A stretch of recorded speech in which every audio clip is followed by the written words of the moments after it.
E aí pessoal, tudo bem? Sejam bem-vindos para mais uma videoaula aqui do nosso curso de transferência de calor por convecção. A gente continua falando de correlações convectivas agora, só que a gente vai sair dos escoamentos laminares e parte para os escoamentos turbulentos. Olha, nos escoamentos turbulentos não tem muito como a gente sair, né, de correlações empíricas. É mais difícil a gente conseguir trazer as formulações de uma maneira algébrica, como a gente fez para alguns casos aí no escoamento laminar. Mas eu vou mostrar para vocês aqui, ó, que eu já desenhei o nosso tubo, né, com escoamento interno, nossa visão 2D do tubo, com esse escoamento. Vocês estão vendo que o escoamento aqui agora está um pouco mais achatado, né? Eu dei essa modificada aí no desenho para ficar justamente com a cara de um escoamento que a gente vê, turbulento, né? O escoamento turbulento ele tem essa característica, né? Ele tem mais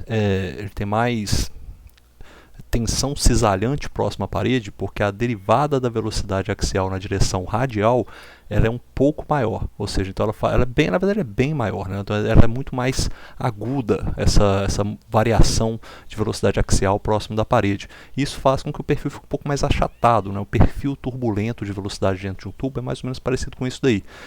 Isso daí é óbvio o perfil médio, tá? Porque se você fosse olhar vários instantes de tempo, isso aí está sempre não estacionário, está sempre variando. Se a gente fosse olhar esse perfil que eu desenhei aqui em verde em vários outros instantes de tempo, você teria um perfil que seria mais ou menos assim. Opa, tá uma seta ali que não era para estar. Você teria um perfil que era para estar mais ou menos assim. Aí o outro vai estar mais ou menos assim. Aí o outro vai estar meio que aqui mais para frente. Aí o outro vai estar assim. Aí você vai tirar na média de todos eles, vai dar um perfil parecido com esse que eu desenhei ali em cima, sabe? Um perfil mais achatado. E aí você tem esse escoamento, que é característica de um perfil de escoamento turbulento dentro de uma tubulação. A turbulência ela vai ter muito mais mistura, a gente já falou isso várias vezes, quando entra a turbulência na jogada, ela domina o sistema completamente. Tá? Uma das características que é interessante quando a gente tem o escoamento turbulento, e quando que a turbulência acontece para escoamentos internos? Né? Olha, o limite da turbulência iniciar no escoamento interno é esse aqui, ó, para um Reynolds crítico maior ou aproximadamente igual a 2.300. Na realidade, isso é uma faixa de valores. Tá? O real valor onde começa realmente a considerar tudo turbulento mesmo é para um valor de 4.600. 4.600, ou seja, de 2.300 a 4.600 tem uma faixa de transição e depois você chega a ter o escoamento completamente turbulento. A gente conhece alguns valores de propriedades para escoamento turbulento, por exemplo, as equações de Darcy-Weisbach, né, o modelo, o diagrama de Moody, a gente pode tirar aqueles fatores de atrito e tal. Enfim, a gente vai usar muito disso aí nessa parte também. E é importante a gente saber disso aqui também, saber que isso daí também vai afetar a transferência de calor. Se a gente vai alterar a hidrodinâmica, por consequência a transferência de calor vai ficar muito diferente também. Uma característica que tem do escoamento turbulento, que aparece da transferência de calor dos escoamentos turbulentos, é essa de que não faz muita diferença, sabe? Não tem tanto problema se o escoamento tem um fluxo de calor ou uma temperatura constante na parede. Não faz tanta diferença para o escoamento turbulento. Como eu falei, quando você tem a turbulência dentro do seu fenômeno, está acontecendo dentro do seu processo, ela domina tudo que está acontecendo, ou seja, não vai fazer muita diferença qual que é a condição de contorno. No final, a taxa de transferência de calor vai ser a mesma coisa para um ou para outro. O que eu quero dizer é o seguinte, as equações que a gente usa para calcular o número de Nusselt e a partir delas calcular os nossos coeficientes de transferência de calor, elas são as mesmas se você tem fluxo de calor ou se você tem temperatura constante. Na verdade, tem uma só que tem uma pequena diferença, eu vou mostrar para vocês. O primeiro passo que a gente chega aqui, na verdade, para isso, é a gente pensar, olha, a gente está no escoamento turbulento, a gente se lembra que de uma coisa que a gente usou lá na hora que estava estudando escoamento de camada limite, de camadas limites em placas planas. O que a gente falou? Quando você chega na parte do escoamento turbulento, você consegue calcular, por exemplo, seu coeficiente de fricção, e você tendo seu coeficiente de fricção, o que você usa? Você usa aquela analogia de Reynolds, ou chamada às vezes de analogia de Chilton e Colburn. Ela é a analogia que é utilizada para você sair desse coeficiente de fricção e chegar num número de Nusselt. A gente se lembra disso aqui, ó. Para escoamentos tubulares, você tem essa definição aqui, ó. A gente sabe que pela nossa definição da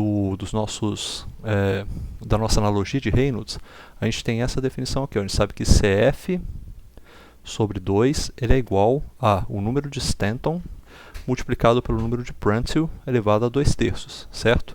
E isso daqui é a mesma coisa que eu falar, que é o número de Nusselt para o diâmetro dividido pelo Reynolds para o diâmetro, e o Prandtl, aqui vai dar o Prandtl elevado a 1/3, certo?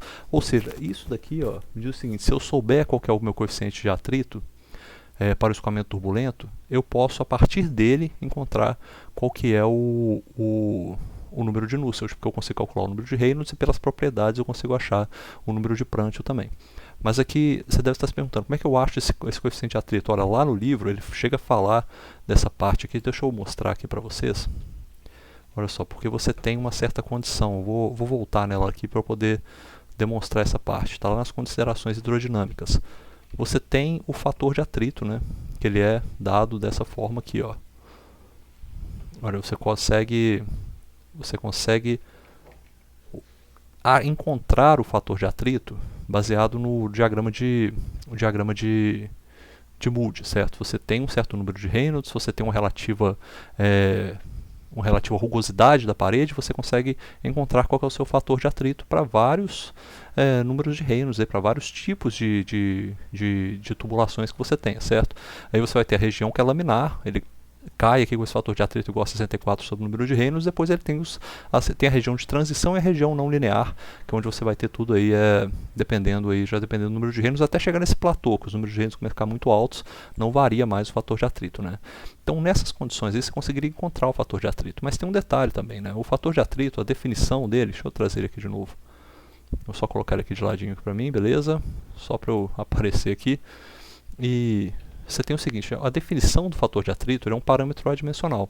O fator de atrito é isso aqui, ó. Fator de atrito ele é igual a menos esse gradiente de pressão, o gradiente de pressão que nós temos na tubulação, dp dx, vezes o diâmetro, dividido por ρ vezes a velocidade média ao quadrado, sobre 2. Isso aqui é a definição do fator de atrito, tá? Isso aqui é a definição dele. E a gente sabe que o coeficiente de fricção é isso aqui, ó. CF é igual à nossa tensão cisalhante na parede, tá? Tem que ser lá na parede, dividido por ρ vezes a velocidade média ao quadrado, dividido por 2. Olha, tendo essas duas condições, a gente sabendo que essa tensão aqui na parede, a tensão cisalhante na parede, ela é igual a menos μ vezes a derivada da velocidade axial com relação à direção radial, só que isso aqui é avaliado em R igual a R0. Sabendo dessa definição aqui, a gente pode juntar essas duas equações aqui, ó.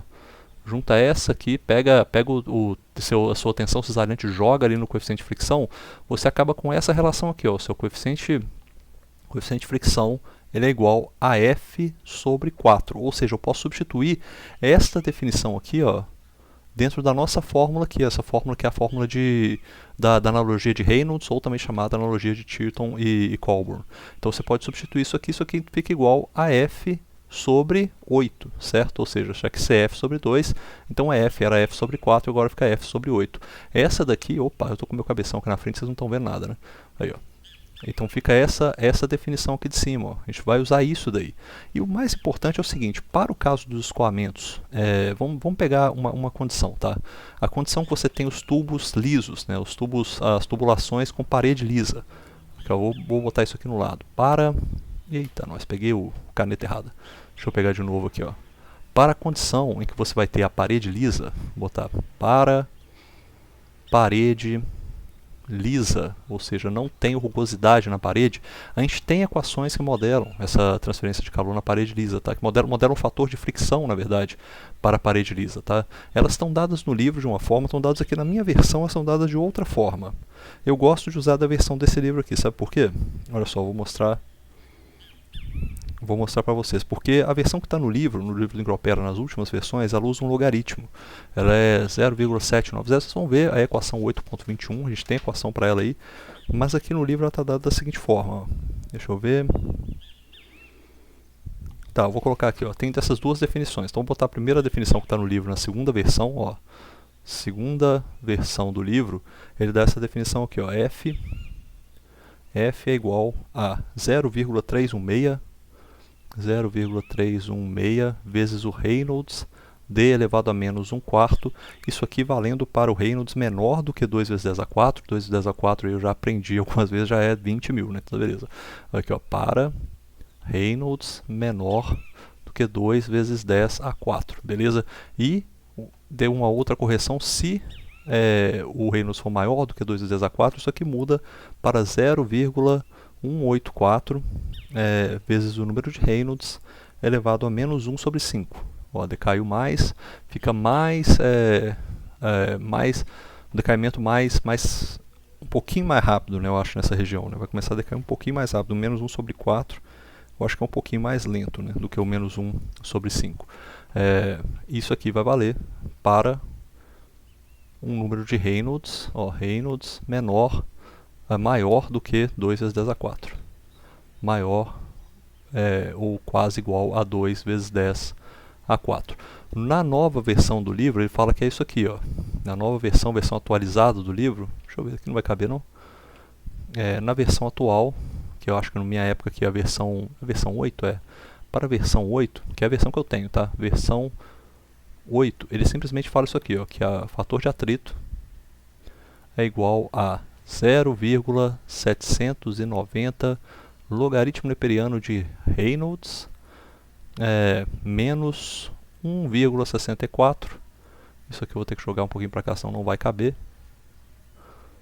1,64. E isso tudo aqui está elevado a menos 2. Isso aqui vai valer de Reynolds 3 vezes 10 a 3 até aproximadamente 5 vezes 10 a 6, ou seja, uma faixa bem ampla de número de Reynolds, tudo encaixado aí dentro dessa definição. Vou tirar esse parêntese que está aqui dentro, esse LN, para não ficar com dois parênteses, né? Vou reescrever isso aqui só para ficar mais claro o que está escrito, ó. Que vai ser o logaritmo neperiano de Reynolds de menos 1,64. Essa aí seria a função que vai dar nesse caso. Tendo essas duas funções, tá, a gente poderia resolver aí, encontrar o fator de atrito. A partir desse fator de atrito, para tubos você vai calcular o seu número de Nusselt. Mas tem um certo trabalho que já foi feito nessa área aí, tá? Vou ver se eu acho aqui agora. Porque existe uma equação que talvez seja a equação mais famosa para transferência de calor em tubulações. É aquela que, assim, 9 em cada 10 livros que falam de transferência de calor tem essa equação lá, que é a equação de Ditus-Boelter. Deixa eu mostrar aqui para vocês. Ó. Vou botar aqui. Voltar aqui, ó. A mais conhecida formulação para isso é a equação. Deixa eu ver, vou escrever aqui, ó. Equação de Ditus-Boelter. Essa equação Ditus-Boelter, e esse Boelter aqui, ó, eu até achei até engraçado, né, quando eu vi o Boelter, porque eu, quando estava no doutorado, eu trabalhava num prédio chamado Boelter Hall, que é esse aqui, ó, vou até mostrar para vocês, ó, Boelter Hall. Cadê? Ele é bonitinho até, viu? Não é tão feio. É esse aqui, ó. Aqui, deixa eu pegar as imagens aqui para você ver. Olha esse prédio aqui, ó. Não sei se dá pra ver muito bem ele. Eu entrava nessa porta aqui quase todo dia. O Boelter Hall foi aqui à frente dele, como é que era. E eu olhei para esse Boelter Hall, que eu falei, caramba, será que esse Boelter é o Boelter de Boelter Hall? E o pior, sabe que esse Boelter que está aí, ele também trabalhou na mesma universidade, era professor da mesma universidade que eu estudei, mas ele não é o mesmo Boelter, ele é outro Boelter. O Boelter do prédio é um e o Boelter desse prédio aí é outro. Então, esse Ditus-Boelter aí, ele era um engenheiro, né? Fez esse trabalho aqui, ó. Deixa eu mostrar para vocês também. Ele fez, deixa eu ver se está aqui, eu acho que eu tô, esse aqui, ó. Ditus-Boelter. O Ditus-Boelter, ele fez, Ditus e Boelter, né, eles fizeram esse trabalho que estava calculando necessariamente, né, a transferência de calor. Olha que aplicação que legal, ó. Radiadores automotivos do tipo tubular. Olha, a gente fala isso aqui toda hora com vocês, né? O uso desse cálculo que a gente usa para calcular radiador, vai ter que usar, e tá aí o cálculo do radiador. Eles vão fazer um trabalho, tá? E as medições deles são, ó, tudo experimental. Eles tiram isso aqui, ó, tudo experimental. Deixa eu ver, isso aqui não é nem, isso aqui é temperatura de filme, né? Não, Film Transfer Factors. Então um monte de... Isso é que eles tiram os dados, cara. Eles usam umas como é que fala? O nome que eles colocam, a letra que eles usam é diferente da nossa. Por exemplo, para eles essa letra U aqui é o nosso H. Esse Z aqui é a viscosidade. Esse K, eu nem lembro, esse K é o K mesmo, o K da condutividade térmica. Esse D é o do diâmetro, esse C, cara, eu não lembro o que é, acho que é o calor específico. Então isso daqui no final é o número de Nusselt. Olha que coisa, né, que eles fazem. Isso aqui é o número de Nusselt. E isso daqui é o número de Reynolds. Então assim, é uma loucura, tá? É bem difícil de entender. E pior, esse V aqui que está aparecendo, ó, esse V não é velocidade. Esse V é ρ vezes V, tá? Então é tipo a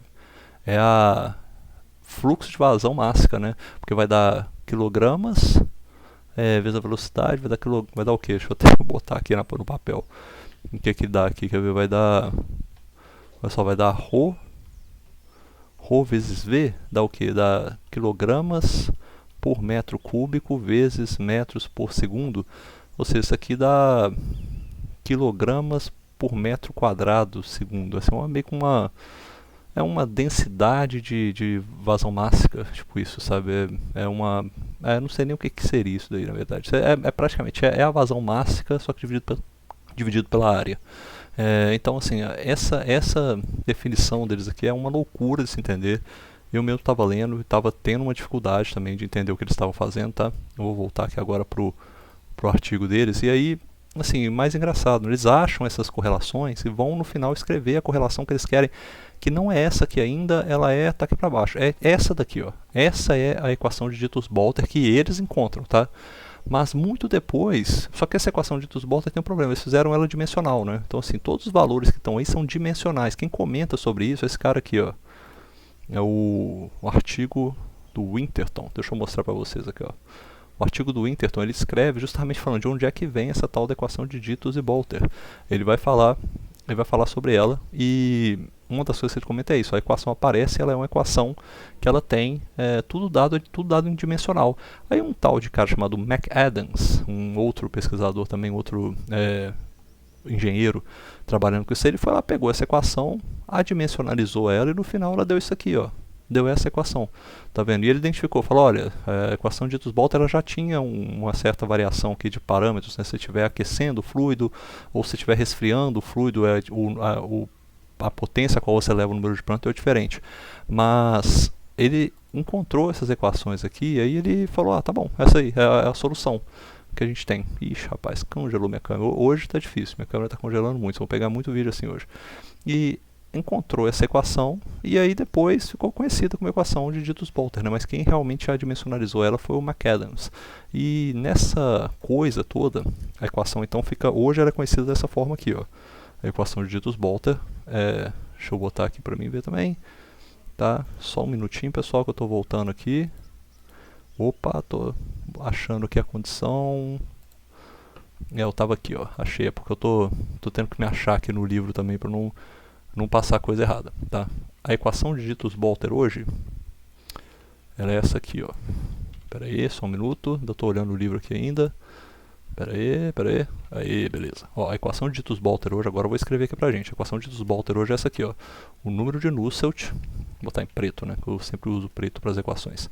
O número de Nusselt com relação ao diâmetro é igual a 0,023, vou botar isso aqui, 0,023 vezes o número de Reynolds com relação ao diâmetro também, elevado a 4 sobre 5, olha aí como é que se parece com algumas coisas que a gente encontrou para a camada limite, e aparece esse número de Prandtl elevado a n. Esse n aqui, ele depende do seguinte, né? O n é igual a 0,4 se estiver aquecimento do fluido, e n igual a 0,3 se estiver em resfriamento do fluido. Então essa é a diferença aí. Você tem essa equação que é chamada de equação de Dittus-Bolter. Tem várias outras equações que aparecem também, tá? Você tem, por exemplo, essa equação aqui, ela é válida, na verdade, para regiões que você tem, para você ter um número de Prandtl. O número de Prandtl tem que ser de 0,6 até 160, ou seja, uma ampla faixa de números de Prandtl. O número de Reynolds, ele também tem que ser alto, né? Tem que ser maior, com certeza tem que ser turbulento, tem que ser 10 a 4. E o número, a distância, isso aqui é a distância, o comprimento da tubulação sobre o diâmetro, ele tem que ser maior ou igual a 10. Isso aqui também importa, tá? A gente vai discutir isso aí já na próxima aula. as outras equações que aparecem também essa equação, e a gente tem que entender o seguinte, né? essas propriedades aqui, a gente vai precisar avaliar propriedades, avaliar a viscosidade, avaliar o número de Prandtl, avaliar a condutividade térmica. Onde que elas são avaliadas? Normalmente elas são avaliadas se você tem uma temperatura de entrada, temperatura média de entrada e uma temperatura média de saída. Isso aqui é avaliado na temperatura média, tá? E sendo que a temperatura média para a tubulação é igual à temperatura média da entrada mais a temperatura média de saída dividido por 2. Essa aqui fica sendo a nossa temperatura de filme, o que substitui a temperatura de filme que a gente utiliza normalmente. Há outro modelo que essa equação tem, que é esse aqui, ó. Aí eu vou buscar aqui novamente esses dois, vou trazer aqui para baixo uma outra equação. Essa agora já é a equação de Sider e Tate. Aqui, ó. Equação de Sider-Tate. Ela é praticamente a mesma coisa que a equação de Ditus-Boelter, mas ela vai ter esse fator n, que agora ele passa a ser simplesmente 1/3, aí é mais parecido com aquelas equações, até parecido com as equações que a gente tinha para convecção sobre cilindro, certo? Só que agora entra uma variação de propriedade, entre um μ sobre o μs. A gente já falou disso aqui, o que é esse μs, vocês já viram isso aqui ao longo do curso. Todas as propriedades são avaliadas na temperatura média, que é essa daqui, ó. Todas elas são avaliadas nessa temperatura média, apenas esse μ de S é avaliado naquela temperatura que a gente fala que é a temperatura da parede. É só ele que é avaliado na temperatura da parede. A faixa de avaliação dessa equação é muito parecida com a de Ditus-Boelter, ela vai valer para uma faixa de Prandtl de 0,7 até mais ou menos ali também a faixa dos 16.000. E a única variação que tem aqui agora, o número de Reynolds também é a mesma coisa, tem que ser maior do que 10.000, e a razão do comprimento sobre o diâmetro tem que ser maior do que 10. Vou só colocar essa variação aqui do número de Prandtl, que tem que ser de 0,7 até 16.700, tá? Então você tem uma ampla variação de número de Prandtl para utilizar a equação de Sider e Tate aí, beleza? Tem outras equações que aparecem também, uma equação que ganhou muito espaço também, e ela é recomendada inclusive no próprio trabalho, esse trabalho aqui, ó, que eu acabei de mostrar para vocês, que é o trabalho do Winterton, que ele comenta a história, né, dessa equação de Ditus-Boelter. Chega no final e fala assim, olha, se você quiser mais acurácia na sua solução, você pode usar a equação de Gnielinski. Essa equação de Gnielinski, ela foi extraída pelo Gnielinski aqui em 1976, saiu no Jornal Internacional de Engenharia Química. Eu vou colocar ela aqui para vocês, ó. Deixa eu botar o nome dele, que o nome dele é mais difícil. Então, a equação de... cortar aqui Sider e Tate, esse aqui é o Gnielinski. Gnielinski, ele soltou uma equação que ela vale para uma faixa de números de Reynolds gigantesca. Ela vai valer para isso aqui, ó. Ela vai valer nessa região aqui. Deixa eu copiar isso aqui para baixo. Ele não fala sobre a limitação do L sobre D não, mas também tem que considerar que vai estar no escoamento turbulento. Mas ele vale para uma faixa de números de Reynolds gigantesca. Vou até cortar isso aqui, eu vou reescrever de novo. E a equação ficou o seguinte, o número de Nusselt com relação ao diâmetro é igual ao fator de atrito sobre 8, isso aqui a gente já viu, né, aparecendo aqui nas nossas equações, multiplicado pelo número de Reynolds com relação ao diâmetro menos 1000, multiplicado pelo número de Prandtl, isso aqui tudo vai estar dividido por 1 mais 12,7 vezes esse fator de atrito dividido por 8 elevado a meio, vezes o número de Prandtl elevado a 2/3 menos 1. Essa definição aqui, ó, é a única definição que eu conheço, pelo menos que eu tenho conhecimento, que eu vi nos livros ou nos outros materiais que eu tenho, que leva em conta o fator de atrito, ou seja, ela é também função do fator de atrito. E onde que eu vou buscar esse fator de atrito? Ora, eu vou buscar o fator de atrito lá na equação, posso, por exemplo, ou usar as equações de fator de atrito, ou buscar o fator de atrito no diagrama de Moody. Diagrama de Moody, certo? Então posso buscar ele lá também. E aqui, novamente, né, eu tenho uma equação que ela vai valer para uma faixa ampla de números de Reynolds. Aqui vai valer primeiro para 0,5 menor ou igual ao número de Prandtl até mais ou menos 2000, um número aceitável. E vai valer de um número de Reynolds de 3 vezes 10 a 3.000, até aproximadamente um número de Reynolds de 5 vezes 10 a 6, ou seja, já é um número de Reynolds muito alto. Para tubulação isso daí é muito alto mesmo, beleza? Isso daí vale para a gente entender essas equações, como é que elas aparecem, né? tem algumas coisas também que a gente pode entender já diretamente dessas equações. A maioria das equações que nós temos são para tubos lisos, né? Mas a equação de Gnielinski, que leva em conta esse fator de atrito, ela também pode levar em conta, então, efeitos de rugosidade no tubo. Ou seja, aqui você pode acrescentar efeitos de rugosidade, porque você leva em conta dentro do fator de atrito, né? Está dentro da rugosidade. Você pode ir lá buscar o diagrama de Moody, definir uma rugosidade, e a rugosidade ela sempre vai aumentar a capacidade do fluido de trocar calor, porque ela gera mais movimentação do fluido, né? Gera mais fator de atrito, gera mais trocas gera mais movimentações macroscópicas do fluido mesmo, e por isso ele leva a um aumento, né?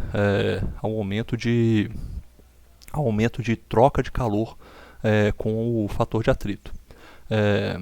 Bom, vou encerrar aqui por agora, e na próxima aula eu trago mais algumas correlações que a gente tem. Vou dar uma consertada no meu vídeo também. Trago mais algumas outras correlações, algumas diferenças que tem, principalmente para quando a gente fala da região de entrada, tá? Mas essas aqui são as principais correlações que nós temos mesmo para quando a gente tem escoamento turbulento. E você pode estar se perguntando, mas e a região de entrada? Vamos falar dela já na próxima aula, beleza? Um abraço, até mais.